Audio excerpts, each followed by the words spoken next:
vai ser um papo assim, que eu não posso começar sem tirar uma carteira do bolso, né? Tem que botar uma carteira na mesa. Primeira coisa, né? Gerentes de banco que por um acaso verem a Dage falando sobre a profissão de vocês, queria dizer que eu respeito muito vocês, porque eu já fui um de vocês. Então, vocês que estão me vendo aqui, que talvez ainda não conhecem minha história, eu fui gerente de banco durante bons 8 anos da minha vida. Trabalhei no HSBC, trabalhei no Santander, então eu vi, né? Eu vi essa realidade, vivi e fui a pessoa que falou muito não para cliente, fui a pessoa que já se sentiu amarrada por não ter uma solução efetiva ali para dar para as pessoas. Então a gente vai falar sobre o sistema financeiro como um todo. Hoje eu estava fazendo uma pesquisa de mercado, dando uma olhada quem é que está falando sobre dívida. Encontrei um vídeo fantástico no YouTube. 9 passos para você sair das dívidas definitivamente. O vídeo é incrível, extremamente teórico, extremamente, né? Vai lá, renegocie, troque uma dívida cara por uma dívida mais barata. E na prática, né? Junte todas as suas dívidas numa dívida só. Pega um empréstimo no banco. Uma pessoa que está atolada em dívida não consegue fazer um empréstimo no banco para pagar, juntar todas as dívidas numa dívida só. Mas eu entendo a intenção da pessoa que fez o vídeo, então não é uma crítica a quem fez o vídeo, né? O ponto que esses foram os vídeos que eu encontrei quando eu estava endividada. Vídeos que não resolviam o meu problema. Vídeos que falavam assim, adequa seu padrão de vida. Metade do meu salário ia para pagar dívida. Eu vivia quando dava com o que sobrava. Então, quando eu escutava as pessoas falando, corta gasto, eu não gasto com nada mais, eu só moro, como e coloco combustível no carro. E aí, esses vídeos prontos, né? Eu acho que foi muito daí que eu decidi falar o que eu falo. E eu vou aqui passar por alguns temas, e talvez vocês me venham falando muito a palavra banco, mas a minha briga não é com os bancos. A minha luta não é contra os bancos. Eu não sou contra banco, gente. Eu acho que banco tem a sua função histórica, inclusive, né? O banco é uma empresa privada com fins lucrativos, né? Então, o DGL está defendendo os bancos? Não. A minha guerra é contra o sistema financeiro. Um sistema que é criado para escravizar as pessoas financeiramente, para mantê-las presas nesse sistema, pagando cada vez mais juros e, obviamente, precisando de cada vez mais dinheiro emprestado. Eu quero começar trazendo, né, uma pergunta aqui para você. Será que o que você pensa e sabe sobre o banco veio da sua própria cabeça? Será que você elaborou na sua cabeça o que é um banco, o que é o gerente do banco, né? Qual é a função do crédito? Já parou para pensar de onde vem o conhecimento que você tem sobre o sistema financeiro nacional, sobre bancos, sobre o gerente? Você já parou para pensar como essas ideias, como essas informações, como tudo isso chegou para você? Foi você que desenhou da sua própria cabeça? Ou foi um pouco do que você ouviu dos seus pais, um pouco do que você viu passando na propaganda do Jornal Nacional, um pouco do que você viu nos outdoors, um pouco do que você viu dos personagens carismáticos que aparecem nas propagandas dos bancos? Recentemente, ressuscitaram a Ana Paula Arósio para colocar na propaganda do banco. Para mim, aquilo foi uma coisa muito emblemática, né? Que é o rosto que está ali na frente, falando em nome da marca, né? Um rosto carismático, um rosto conhecido, um rosto muito presente na vida de muito brasileiro de classe média. E aí eu queria te dar um dado, né? Dentro dos rankings da internet, existem as empresas mais ricas de determinado lugar, né? Quais são as empresas mais ricas do Brasil hoje? Eu posso te dizer que existem 4 empresas que estão lá no ranking das maiores empresas do Brasil. Vou falar para vocês quem são as que estão, uma das 4 que estão. Itaú, maior banco privado do Brasil, seguido de Bradesco, Banco do Brasil e Santander, né? Então, assim, eu sei que isso é meio óbvio, né? Que vocês sabem que esses bancos estão lá, mas entendendo isso, eu quero olhar um pouquinho para vocês da fonte disso, né? Cara, se você for olhar a história do homem, tá? História da humanidade, tô falando história do homem. O homem, ele passa por várias, se você olhar assim, podemos até colocar a história do Brasil, aí a gente tem a Revolução Industrial, aquela coisa de, que antes era uma Havaiana, virou 100 modelos de Havaiana, o aumento do consumo. E o que aconteceu com o brasileiro? não só o brasileiro, com o homem por si só, o foco dele passou a ser aumentar a renda, ganhar mais dinheiro para ter mais coisas e melhorar o bem-estar da sua família. Vamos colocar aí, primeira coisa na mesa aqui. E aí eu pergunto para vocês, né? O que é bem-estar para você? Vai plantando aí. Você vai entender onde que eu vou chegar no gerente, mas eu preciso plantar essas coisas para você começar a pensar. Por que você se endividou? Por que você parcelou em 10 vezes um ar-condicionado no cartão de crédito? Era porque você não queria que sua família passasse calor. Era porque você queria dar uma noite melhor, mais confortável para sua família. Por que você pegou um consignado para reformar a casa? Porque você queria proporcionar uma qualidade de vida melhor para a tua família. E aí, entendendo isso, a gente consegue pegar e pensar assim: nós vivemos hoje num sistema capitalista. E o que a gente pode chamar de capitalismo? Um sistema que se baseia no trabalho assalariado e no lucro. O que é lucro? Esses dias a minha sobrinha perguntou o que era lucro, né? Então, lucro, eu fiz um brigadeiro, custou R$2 para eu fazer o brigadeiro, eu vendi o brigadeiro por 4, eu tive um lucro de R$2. Então, fiz um brigadeiro, gastei R$2 para fazer, vendi por 4 e tive um lucro de R$2. E aí, quando você para olhar historicamente no nosso país, se você pesquisar um pouquinho sobre a história dos bancos, você vai entender que já teve um momento onde existiu uma lei em que os juros que os bancos cobravam eram regulados. Ou seja, se dava um teto, tinha uma lei, né? Não vou aqui falar, não vou aprofundar muito nisso não, tá? Mas tinha uma lei que dizia que os juros não podiam passar de X valor, tá? Isso existiu. E se você for olhar historicamente, os créditos, os empréstimos que eram feitos há 60, 80 anos atrás, eram empréstimos curtos, empréstimos de 3 meses, empréstimos de 6 meses. Essa coisa de empréstimo em 48 vezes, em 300 e poucos meses, como o financiamento da casa, não é algo antigo, é algo relativamente novo. Eu tô falando do Brasil, tá, turma? Então, quando você vai estudar um pouquinho de história nos bancos, você vai entender isso. Dage, então você falou que em alguma vez já teve uma lei que determinava quanto que os bancos podiam cobrar de juro. Isso mesmo. Só que o que aconteceu? Pega as datas, tá? Em 1964, 1964, se eu não me engano, é o ano de nascimento da minha mãe, foi-se instituído o Banco Central, tá? Então, o Banco Central do Brasil, uma autarquia, ou seja, uma autarquia federal que tinha responsabilidade para exercer uma função do Estado, vamos colocar assim, para controlar ali a economia, controlar os índices de preço tal, e fiscalizar a aplicação da política monetária nacional. Não quero falar difícil, mas eu quero que vocês gravem a data, 1964. Faz as contas aí. Nós estamos falando de 50 e poucos anos. É pouco tempo, tá, gente? Quando a gente fala de cultura, de tempo de lei, é pouco tempo.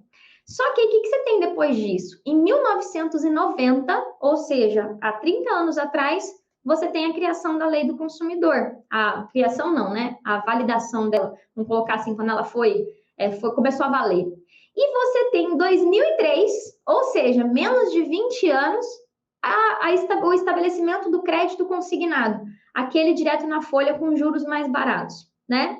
Eu estou contando um pouco dessa história para você, porque com a implementação dos consignados, por exemplo, bem no começo, quando eles começaram, eu ainda não estava no banco, eu entrei no banco 6 anos depois, né? Eu entrei no banco em 2009. Você via já a coisa do monopólio. O Banco do Brasil, primeiro Banco do Brasil, não sei se você sabe, mas o Banco do Brasil, o primeiro Banco do Brasil. Ele teve várias fases, mas em 1808, o primeiro Banco do Brasil. Ele teve uma época que ele fechou, e depois abriu de novo, e aí depois teve um novo Banco do Brasil, que é o que a gente tem até hoje aí. Então, assim, você teve durante muito tempo os governos, as prefeituras, os órgãos fazendo contratos milionários com o banco para ter exclusividade no crédito consignado. E rolava muito dinheiro no meio disso tudo. Eu participei de muitos fechamentos de contrato de consignação, tanto com o Estado quanto com empresas privadas, como Sadia, Coca-Cola. Eu, particularmente, trabalhava lá no consignado da Sadia, né? Então, assim, eu trabalhei dentro da Sadia um período da minha vida. E eu não cheguei a trabalhar na Coca-Cola, mas eu trabalhava na agência que tinha um PAB lá na Coca-Cola. PAB é um posto de atendimento bancário, tá?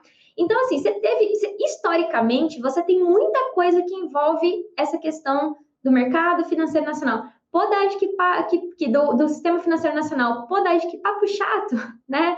Eu vim aqui porque você ia me falar de dívida, mas, galera, vocês estão, assim, eu não quero usar uma palavra que vá ofender vocês, mas eu não consigo usar uma palavra que não expresse e gere um certo escândalo em vocês. Mas muitos de nós, e eu fiz parte desse universo, que emburreceu a gente. É a melhor palavra para falar. Então, assim, a propaganda, o marketing era sempre feito do nós estamos aqui para você, feito para você, o banco do seu jeito. Todo o marketing feito, mas ninguém te contou o que rolava nos bastidores e nem tinha que contar. Então, assim, aqui nós estamos travando uma guerra contra a liberdade, né, do sistema financeiro nacional através da educação. Então, eu preciso contar um pouco para você desse contexto que está por trás, para que você comece a se questionar. Putz, grila, eu nunca pensei nisso. Putz, grila é coisa de cuiabano, eu acho que cuiabano fala assim, né? Caraca, eu nunca pensei nisso. Como que eu nunca pensei nisso, né? E aí você começa a entender que o uso do crédito facilitado do jeito que é hoje é relativamente novo. E quando o crédito começou a ser liberado, começou o aumento do crédito, ninguém ensinou você a lidar com crédito. O brasileiro está endividado. A gente tem as pessoas que usam o crédito como alavancagem, que a gente fala, os grandes empresários, as grandes famílias, e você tem o resto dos brasileiros endividados. Está falando de 79% é o índice, se eu não me engano, das famílias endividadas. Deixa eu perguntar uma coisa para vocês. Por que você valoriza tanto o gerente? Pare e pensa. Pare e pensa nisso. Por que você colocou nele essa função de salvador da pátria? E assim, ó, eu só vou conseguir falar com você se você começar a pensar. Então, eu tô te ajudando a construir um pensamento. Pare e pensa por que você colocou o gerente do banco nessa posição de responsável por te ajudar. Agora, vamos lá para voltar para o capital. Lembra que eu falei do capitalismo? Falar sobre sistema capitalista, tanto que a maior briga, que eu falo que quase foi criada, é a briga capitalismo-socialismo, né? Capitalismo, socialismo. E eu não vou entrar nessa onda, não. Eu vou entrar aqui para dizer para vocês, o regime econômico desse país aqui é capitalismo. É esse o sistema que a gente vive. Tanto que você foi lá, passou num concurso, você senta a bundinha lá para trabalhar, trabalha X horas por dia e ganha dinheiro, né? Tanto que eu tenho um CNPJ, eu presto um serviço, emito nota, pago imposto para o governo e recebo pelo meu serviço. Então, assim, é o sistema capitalista. Beleza. Agora vamos entender. E presta atenção que nós estamos falando sobre o sistema financeiro nacional. Nós não estamos falando sobre dívida aqui. Nós vamos chegar no porquê que você não conseguiu negociar. Porque eu vou te ajudar aqui a jogar fora essas mentiras que contaram para você. Você estava sendo enganado até aqui. O objetivo agora é você abrir a tua mente e começar a enxergar diferente. E você vai entender que todos vocês ficam fazendo várias perguntas aqui sobre dívida. E o problema de vocês não é a resposta de como resolver a dívida. É toda a construção histórica que foi feita na tua cabeça para que você se sinta escravo e refém desse sistema. A começar que o gerente do banco é colocado como o cara que vai resolver a sua vida. E se você prestar atenção nas propagandas, rosto, cabelo, até poderia entrar num papo aqui de cabelo liso, cabelo cacheado. Eu não podia ter cabelo cacheado como eu tenho assim no banco. O banco era cabelo liso. Cabelo liso ou cabelo preso, né? Esse negócio de cacho é recente, tá? Banco, vai ver se você encontra um monte de gerente de cabelo cacheado por aí. Hoje acho que o povo não pega mais isso, mas a roupa tinha que ser dentro do padrão, o cabelo dentro do padrão, para passar a imagem que o banco queria que a gente tivesse. Ponto. Certo ou errado, tá bom? Então, assim, não vou entrar nisso. Agora a gente vai entender o seguinte. O gerente parece óbvio, mas vocês mesmos me deram a resposta aí, que vocês falaram que o gerente ia te ajudar. Quem é o chefe do gerente? O gerente é o quê, gente? O gerente é dono do banco ou ele é funcionário? Se o gerente do banco é funcionário do banco, vocês acham que ele vai ajudar você a pagar menos juro para o banco? E aí, quando você entende né? Quando você começa a entender isso, você vê que loucura que é você projetar no gerente a salvação dos seus problemas. Vocês estão entendendo isso? Então, assim, vamos lá. Gi, seja prática. Eu fundamentei para vocês para a gente entrar na prática agora. Vamos lá. Se você quer se livrar das suas dívidas, pagando pelo valor justo, pagando um valor pelo menos 3 vezes menor do que é cobrado hoje, o gerente do banco não é a pessoa que vai fazer isso para você, porque o gerente do banco é o responsável por garantir que o banco ganhe dinheiro. O gerente do banco é um pobre coitado que está no meio de um cabo de guerra, de um lado sorrindo para você e do outro lado fazendo de tudo para não ser demitido. Essa é a verdade. Essa é a verdade. Então, assim, ó, eu fui gerente a minha vida toda. Meu papel era ficar no meio do banco, o que o banco pedia para mim, o que o banco deixava eu fazer, e do outro lado, fazer o que o cliente me pedia. E quem que você acha que é a parte mais forte desse lado? O dono do banco ou você, um CPF?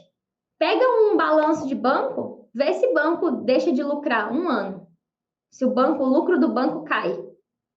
Então, assim, ó, quando você começa a entender isso, e assim, talvez vocês vão estar aqui, como eu estou falando com a razão de vocês, não estou apelando aqui, eu sempre falo, né? Vocês vão falar, mas isso é óbvio. Se é óbvio, por que toda vez você tenta falar com o gerente? Eu sempre projetei no gerente porque era a pessoa que eu tinha acesso, a pessoa que me apresentaram, e eu sempre enxerguei assim. E eu só via assim. E eu, quando eu trabalhava no banco, só via assim também, gente. Eu nunca falei para um cliente assim, ó, não fala comigo não, porque eu não mando nada, muito pelo contrário. Eu pegava meu celular e falava assim, bom dia, seu João, qualquer coisa que o senhor precisar, me liga, eu sou sua gerente, muito prazer. Meu papel era pisar na agência quando eu assumia uma carteira de clientes e sair ligando um por um. Olá, muito prazer, eu sou a Dagiele, a sua nova gerente. Tudo que você precisar, fale comigo. Esse é o meu celular. Ou seja, não fala em lugar nenhum, fala comigo. Então, quando você consegue vestir a sandalinha da humildade e falar assim, realmente, eu só olhava para esse caminho, porque eu fui assim, eu nem sei por que eu pensava assim. Eu pensava assim porque aparecia lá no jornal da Globo, fale com o seu gerente. Consulte um dos nossos gerentes.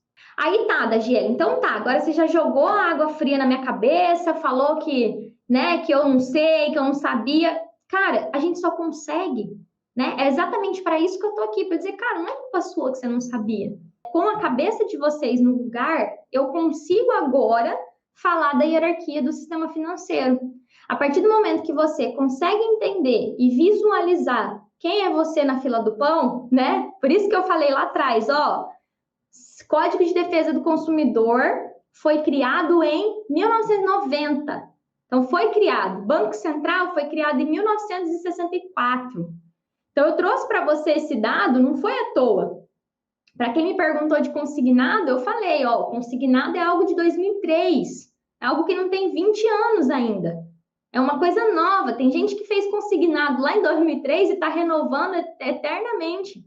Né? Então, assim, ó, quando você entende isso, agora a gente pode ir para o jeito certo. Então, assim, ó, eu tirei, tá, da tua cabeça a figura do gerente do banco, com todo respeito, dizendo para você que as pessoas que trabalham no banco são pai de família, mãe de família, pessoas que também estão endividadas, eu sou a prova disso. Eu acho que a que tinha metade das dívidas dos meus colegas, mas tinha muita gente que tinha muita dívida. Então, assim, os meus colegas de banco todos tinham dívidas, tinha uns que deviam 500 mil reais para o banco. E aí, quando você entende isso, e aí você constrói isso, quando você entende isso e você constrói esse pensamento, você olha para o gerente do banco quase que com amor, galera. Vou falar um negócio aqui que é bizarro, né? Mas o que acontece? Lá do outro lado, você tem uma pessoa que às vezes, aí vamos olhar para o ser humano agora. Você tem uma pessoa que às vezes é mal educada e às vezes você tem uma pessoa que é extremamente educada. E você também às vezes é uma pessoa educada, às vezes você é mal educado. Quem nunca foi mal educado com o gerente de banco ou com o atendente de telefone que atira a primeira pedra. Entendendo isso, você começa a ver que o gerente é sim alguém que você vai ter que falar.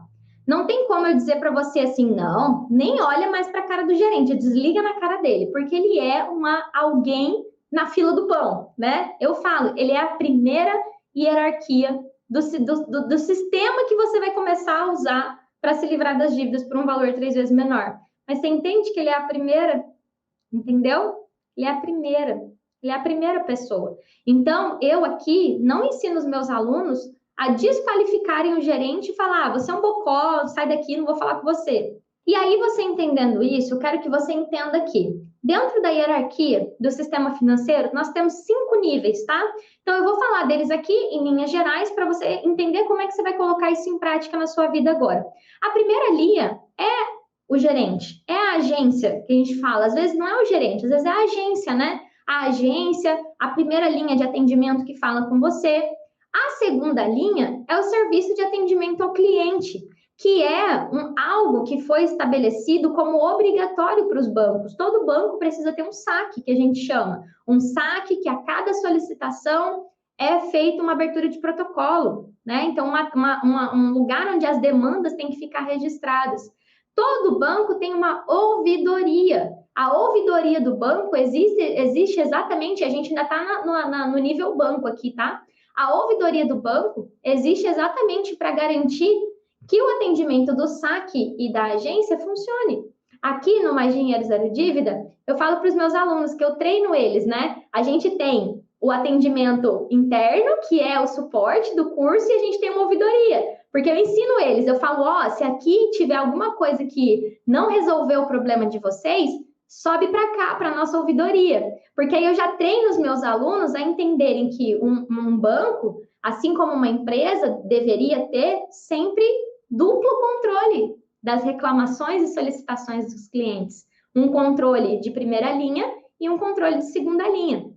E esses 3 níveis hierárquicos, agência, saque e ouvidoria, são internos do banco. Então, nós não estamos falando de lei, nós estamos falando disso aqui.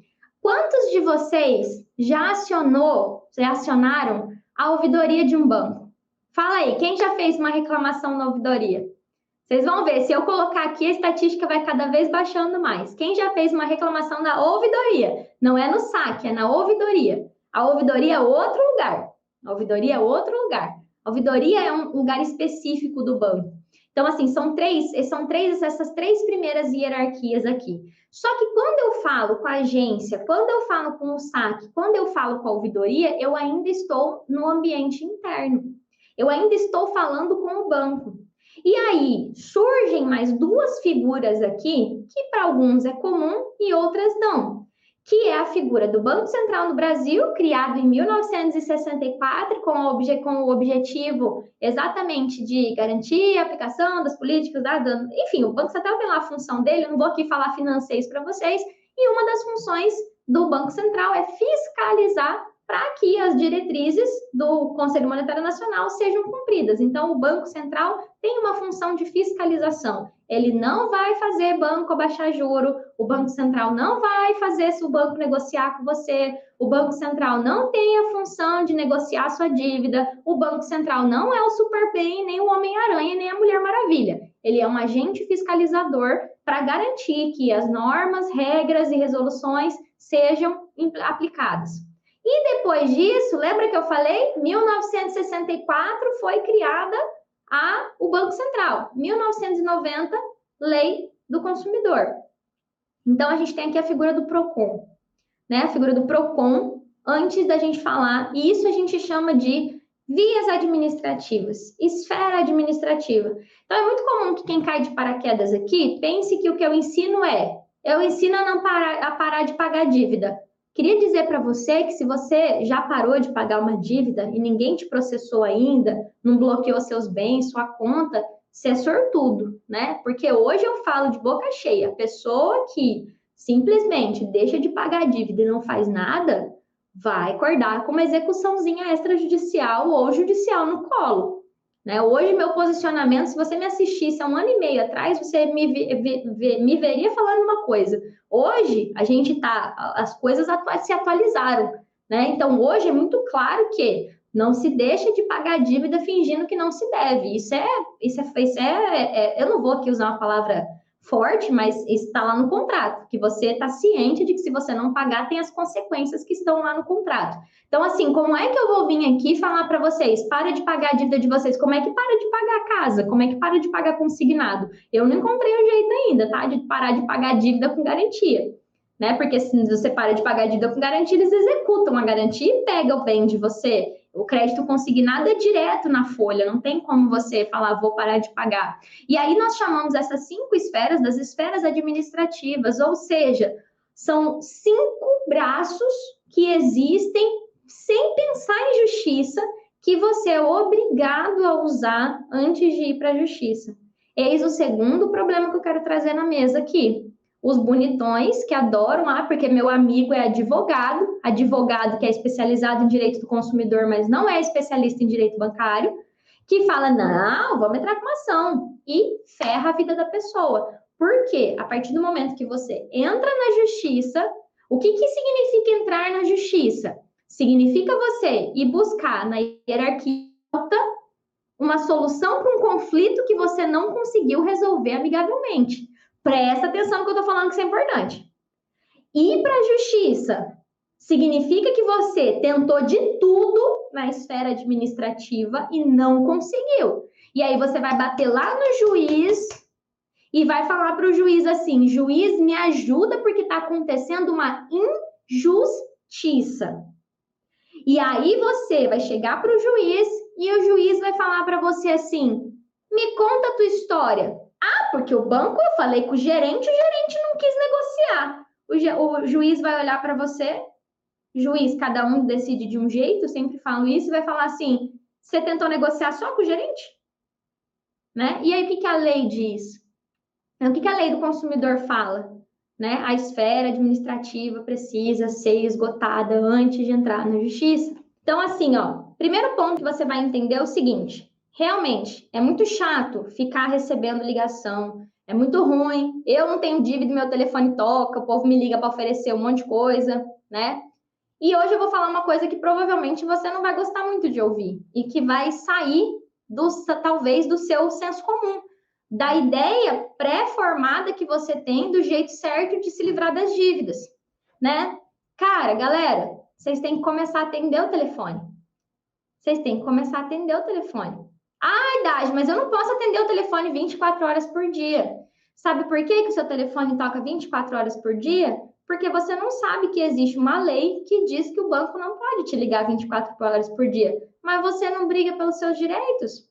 Você só aceita seu telefone tocando. Eu estou trazendo verdades que são doloridas aqui, mas que a gente adulto grande precisa ouvir.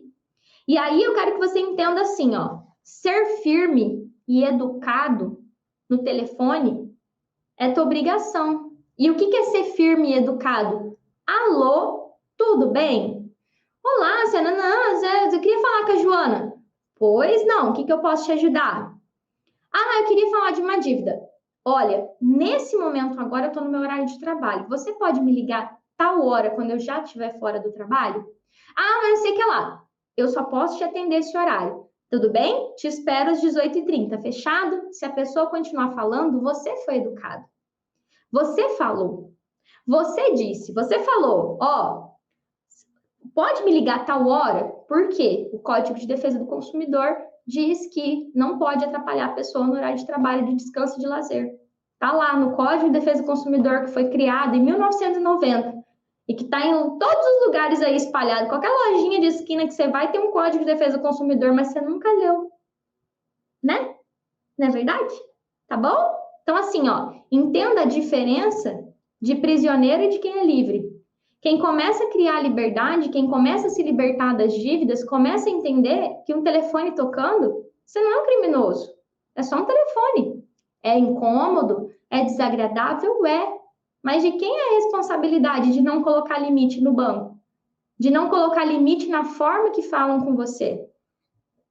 Isso é postura. Isso é posicionamento. Olha a diferença, né? Olha a diferença. Vou pegar meu telefone, que eu sempre faço essa encenação.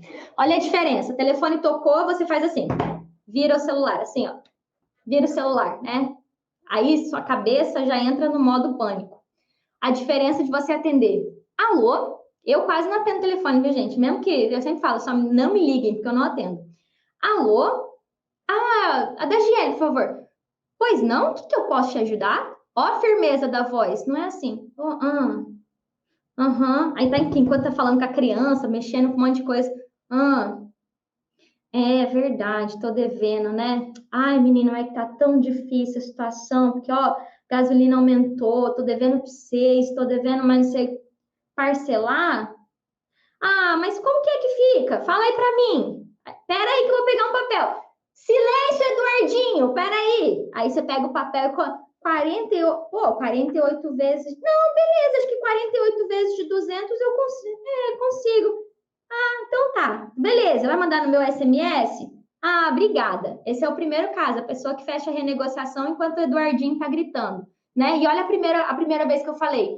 Olá, sim, pois não. Aí é o primeiro ponto, né? Olha, agora eu tô no meu horário de trabalho, não consigo falar com você. Tem vergonha nenhuma, ninguém do seu trabalho vai saber que é dívida.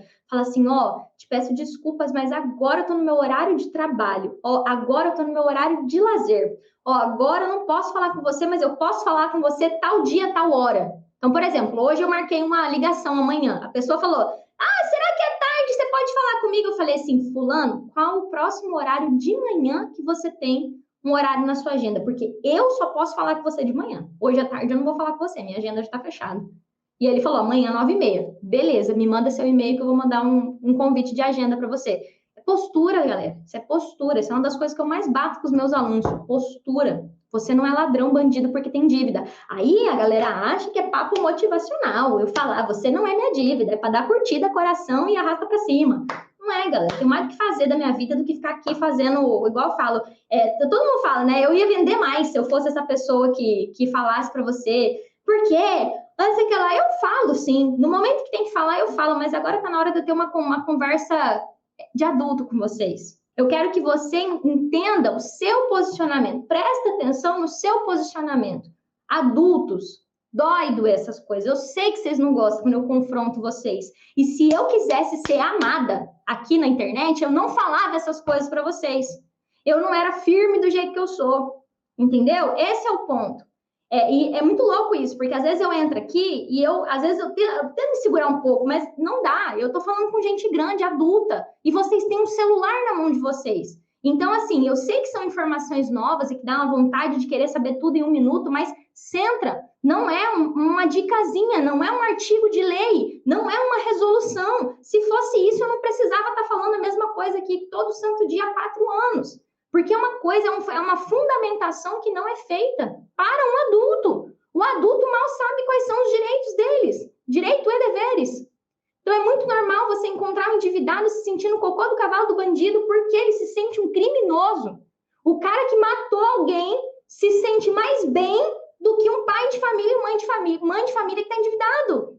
Se você botar um criminoso que matou alguém e um endividado e botar um medidor de culpa, é capaz que a pessoa que matou alguém está se sentindo menos culpado do que o endividado, menos envergonhado do que o endividado.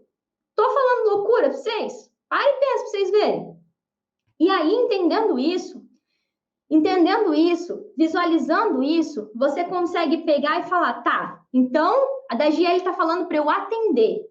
Então, quando você pode atender, claro que se você está numa reunião de trabalho e você não pode atender, você não vai atender, mas atendeu, seja firme. Ó, passo prático da aula de hoje. Tocou, atende. Primeira coisa prática que eu falei. Segunda coisa, seja firme e educado. Não precisa aceitar nada que te falem. Você pode falar, vou pensar, me mande por e-mail, estou levantando as minhas dívidas para depois tomar uma decisão. Você tem várias coisas que você não precisa tomar uma decisão automaticamente. Então, o segundo ponto é, seja firme e educado. Educação é o básico. Trate a outra pessoa do outro lado como você quer ser tratado. Ah, mas se ela não me tratar bem? Trate, você não precisa tratar os outros bem de acordo com que a pessoa te trata bem, não. Você vai falar, fulano, não posso falar agora. Ah, mas eu quero fazer uma negociação. E que é o terceiro ponto que eu vou falar. Não feche acordos que você não vai honrar e com pessoas que não têm poder para te oferecer uma negociação que preste. Então, é literalmente você entender que, então, peraí, o que você quis trazer para a gente nessa aula? Vamos fechar o raciocínio aqui. Eu quis trazer o seguinte, primeiro, desconstruir essa visão que vendem para vocês no comercial do Jornal Nacional, do gerente do banco. E, já falei disso aqui, agora eu vou falar mais escrachado. Então, uma coisa que eu fiquei brava foi quando acabou o Big Brother Brasil e pegaram o cara mais carismático do Big Brother Brasil e botaram para fazer propaganda de banco. Isso me deixou muito indignada, né? Vou até usar era inclusive o lema dele, tô indignado, né? Eu fiquei fula com aquilo, porque pegaram a pessoa mais carismática, porque quem era mais carismática não era que ganhou, né? Quem era mais carismática era um personagem lá específico, né? E botaram para fazer propaganda de banco. Porque é isso. Eu simpatizo a marca através de um personagem, né? Eu dei o exemplo da Ana Paula Arósio, né? O próprio, as propagandas do Itaú, meu Deus, as propagandas do Itaú era tipo comercial de margarina, né? Tipo assim, aquele negocinho assim do feito para você. Quem lembra do izinho assim, feito para você. Então, assim, é vocês entenderem, desconstruir essa figura, entender que existe uma hierarquia e sair daqui com 3 leis básicas para você entender que o gerente do banco te atrapalha a se livrar das dívidas por um valor 3 vezes menor, porque você está falando com a pessoa que é paga para dar lucro para o banco. A função do gerente é dar lucro para o banco. E aí você vai entender, 1, atenda. 2, seja firme e educado. 3, não feche acordos que você não vai honrar e com pessoas que não têm poder para fazer uma boa negociação com você. E aí agora você deve estar me perguntando, né? E o que eu faço então? Nós estamos numa construção. Meu papel hoje aqui era desconstruir a figura do gerente. Porque depois que você vê, eu tenho certeza que vocês nunca mais vão tremer com uma ligação. Que vocês vão olhar e vão falar assim, alô? Pois não, sou eu? Posso te ajudar? Sim. Olha, não estou podendo falar agora, a gente pode falar às 18h30 quando eu estiver em casa? Aí a pessoa às vezes até não, às 18h30, então vou esperar seu contato. Um abraço. Pronto. Só isso, por mais que você ainda fique incomodado, por mais que você ainda, né? E eu falei, não aceite negociações que você não vai conseguir honrar com pessoas que não têm caneta para fechar uma negociação com você. Entenda isso. Super beijo.